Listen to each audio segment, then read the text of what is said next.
Hi everyone, this is Melanie and Laura from A Creatively Crafted Life, and this week we'll be tackling another card in our Christmas card series, and the theme this week will be monochromatic or tone-on-tone cards. So, Melanie?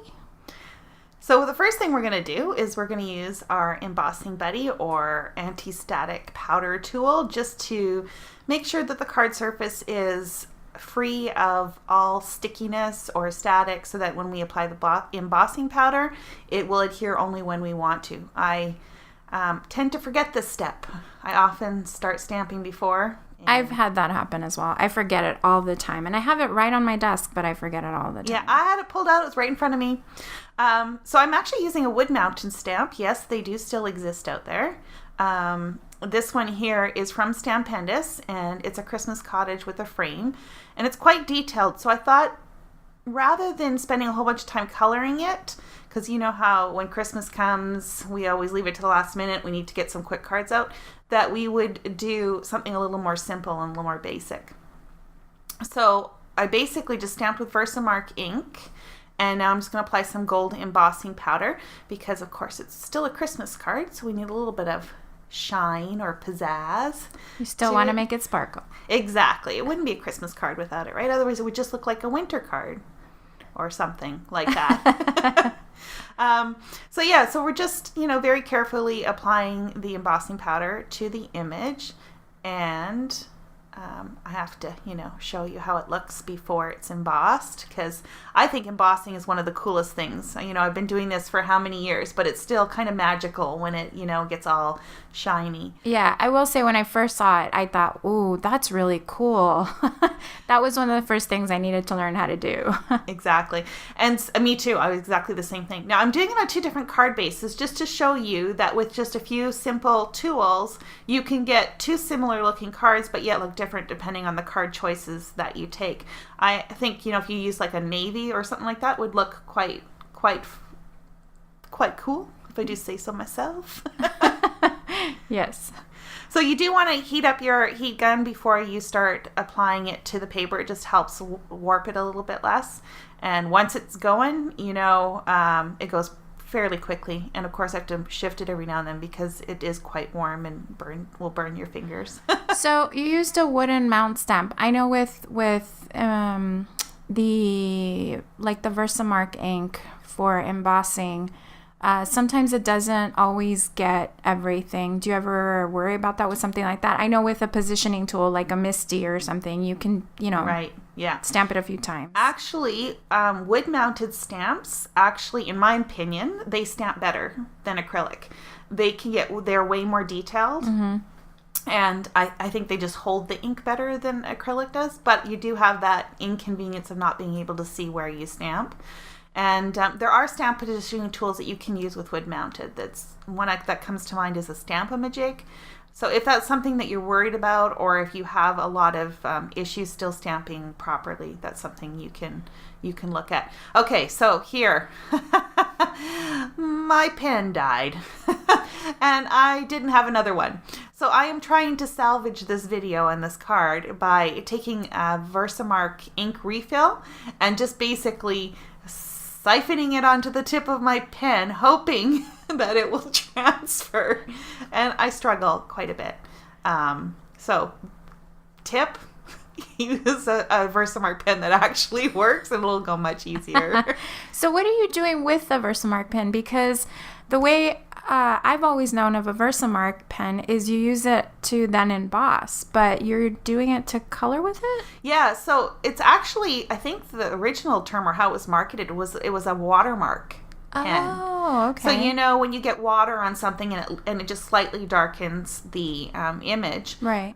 That's what Versamark ink will do. So you can use it just like a regular ink. So for instance, if you have some cardstock, but you don't have an ink that matches, or you want to do a subtle background, using the Versamark ink will allow the cardstock to darken just a little bit. So it's like a tone-on-tone look.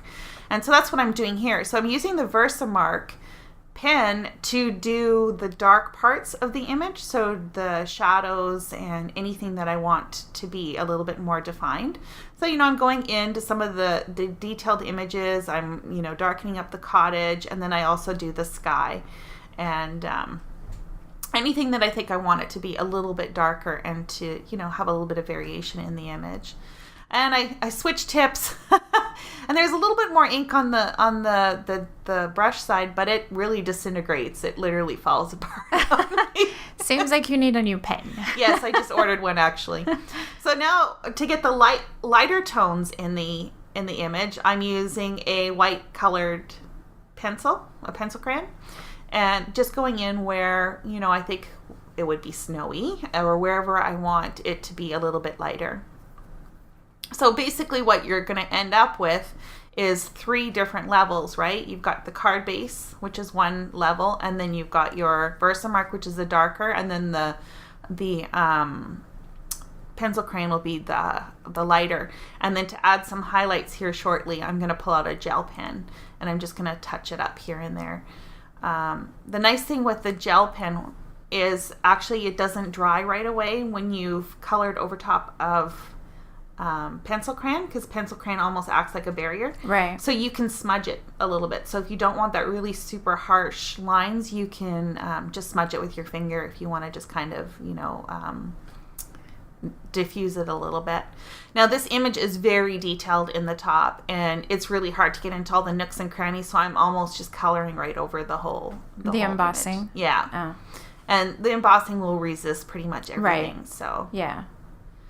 But it's kind of cool. Like you can see as you go on here that like how the different levels of the image pop out just because of changing the different tones of the So, and you're able to use the colored pencil over the Versamark ink as well, right? Yeah, you can for sure.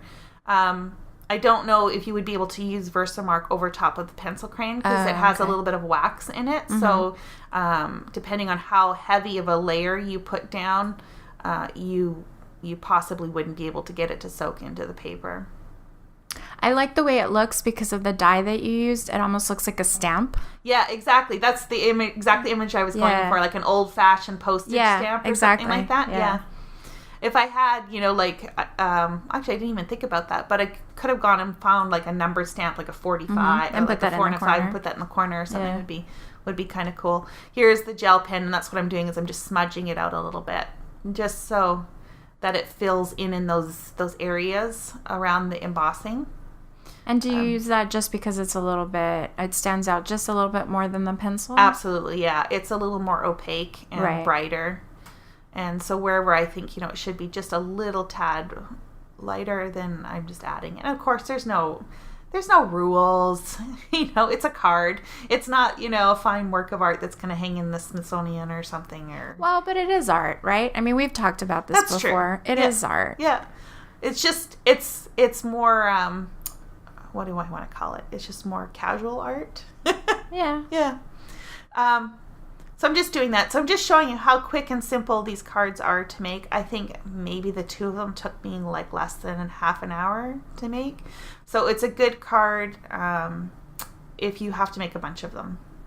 It's really good to mass produce, I guess. Yeah, and it looks completely doable. It doesn't have a ton of elements to it, which is nice, especially if you're starting out and you don't have as many supplies. It's a good starter card. Yeah, and all the supplies that you do use are highly versatile, right? Like embossing powder, yes, I'm using it for Christmas, but you could use it at any time of the year. Right. A Versamark pen, you definitely can use at any point. Color pencil crayon, I mean, come on. Right. And, and a white gel pen is always really handy, too. So they're very, very neutral. Yeah. And so once this is done, the panel is done. I'm just going to mount it on some foam. And, again, you don't have to do this. You could do this all right on a card base. You could have a 1-layer card if that's something that... appeals to you, but then you wouldn't have the decorative edge. Although I suppose you could cut your card base using the decorative edge too. Right. You'd have to do some sort of selective, what do they call it? Selective die cutting so that it doesn't cut over the fold. Uh-huh. But that's something that's optional. I am using liquid adhesive. Sometimes I find liquid adhesive is just easier than dry. This particular glue works pretty well. I just bought it. It's a 3M Tacky glue. I know a lot of crafters use it, and I thought I'd give it a try. So it seemed to work well. It didn't bubble the paper. It doesn't. Yeah, it didn't seem to do that in this case. So maybe if the cardstock was a little bit thinner, it might. But I know scrapbookers that use it for adhering their pages together and stuff. So I thought, oh, I'll give it a try. I also think liquid glue is a little cheaper than dry adhesive, so if you're looking for something on the more economical side. Well, and it goes a longer way, right? Yeah, this feels like it, doesn't Yeah, it? Like you don't go through a bottle as quick as... Yeah, because I always feel with the other adhesive, sometimes you just go through it really fast. Yeah. And I think that it's a better bond, too. It just seems like that, so... But, again, there's a time and place for everything. Right. It's a little bit messier, right? So. Yeah. And I just used some stamp blocks that I have just to apply some weight so that it'll dry. And, rather than me having to sit there and hold it down. Oh, but I did feel like I needed to press it down for some reason. Probably because that block is a little bit smaller than the other one. And so I'm just showing you a card that I had made earlier. Same card, same deal, so you can see some of the details up close. Thank you for joining us, and please subscribe. We'd love to hear any comments you may have. And until next week, happy crafting.